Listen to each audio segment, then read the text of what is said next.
the girls want to pass on the sermon, it's okay. I guess if anyone wants to pass on the sermon, it's okay. Shabbat Shalom again.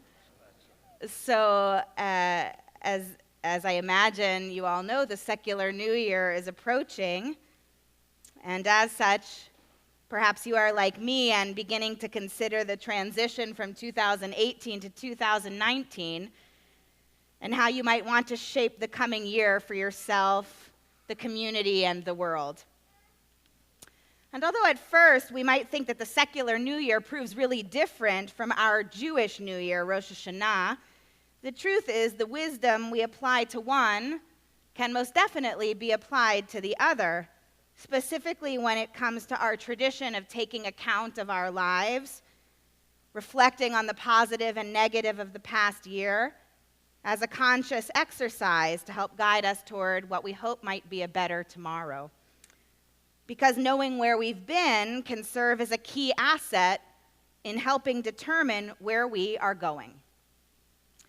This process of reflection is important, but truth be told, the process of remembering, by which we reflect on our lives and our circumstances, is not actually the most reliable or even accurate source. Sure, we tend to think of our memories as accurate, historical and factual, as it were, but neuroscience says otherwise. It turns out we humans don't remember well at all.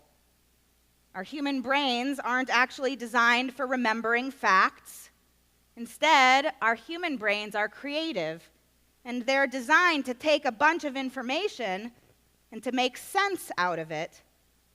As humans, we are not fact makers, we are meaning makers.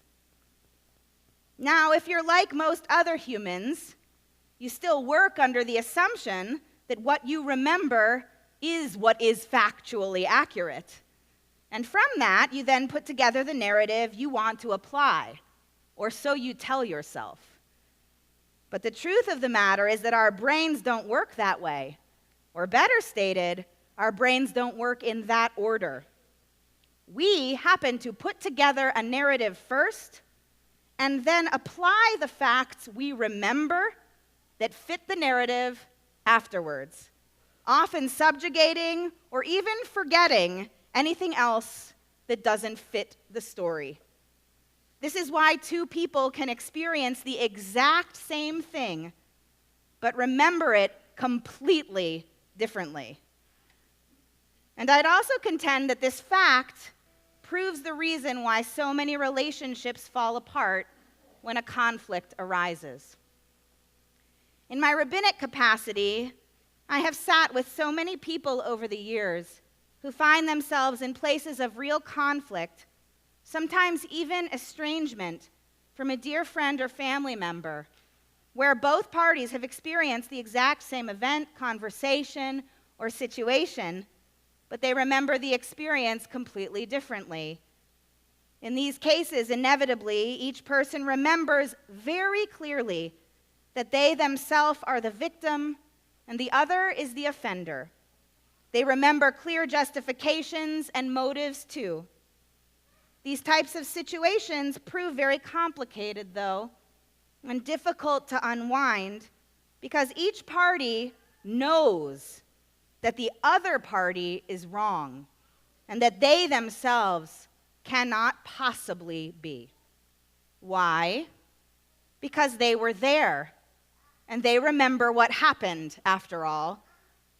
And time after time, this leads sadly to intractable, unresolved conflict, often even after an apology has been offered by one or maybe even both of the parties. But there is a different solution, and thus enters this week's Torah portion. For the last few weeks, we've been reading the Joseph narrative.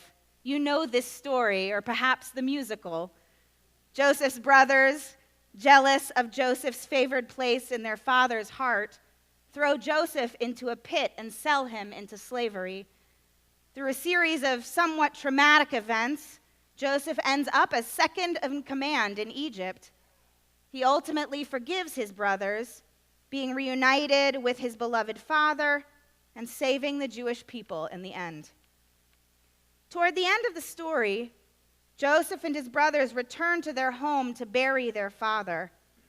And a midrash, a story that explains something unexplained in the Torah text itself, describes that en route, essentially in the funeral procession, Joseph notices that they are passing by that very same pit into which his brothers threw him so many years before.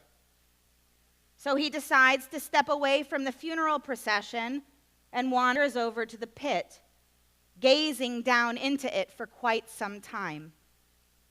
When the brothers see this, they of course assume that Joseph is remembering all of the horrible things that they did to him so many years before.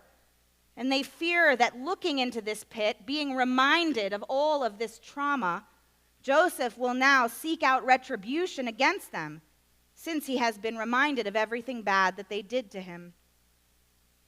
But that's not what Joseph is doing. Joseph does, in fact, recognize the pit and its painful associations, but instead of seeing the pit through a lens of bitterness, the Midrash says he makes a choice to see it instead as a source of blessing. After all, without his brothers throwing him into that pit, his incarceration in Egypt would not have happened. He would never have risen to power. He would never have been married to his wife and had his children. And most importantly, he would not have been able to help his family when famine struck their land. In the words of renowned biblical scholar Aviva Zornberg, Joseph has gone to the trouble of returning to that place of his terror in order to bring closure to an old narrative. He makes the blessing for a personal miracle, claiming the site of his trauma instead as the site of his redemption.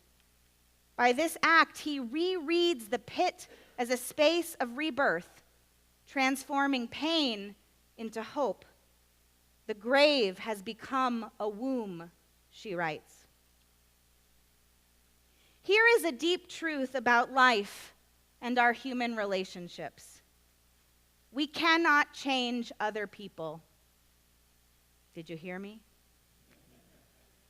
We cannot change their memories.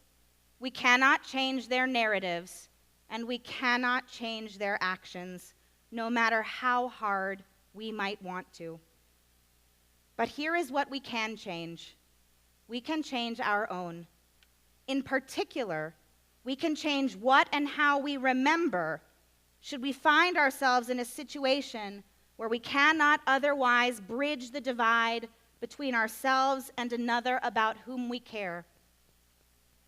Too often we hold on to our personal victim narratives because we believe that they are the only power we still hold, and that if we release them, we will be giving our power away. This is why letting go of old narratives is so immensely hard for us to do.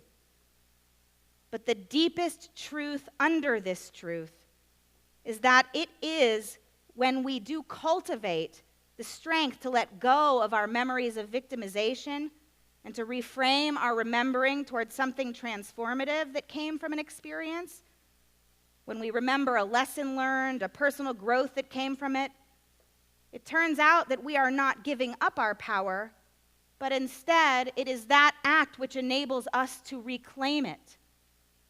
And the good news is that doing this is completely in our power to do in every moment of every day.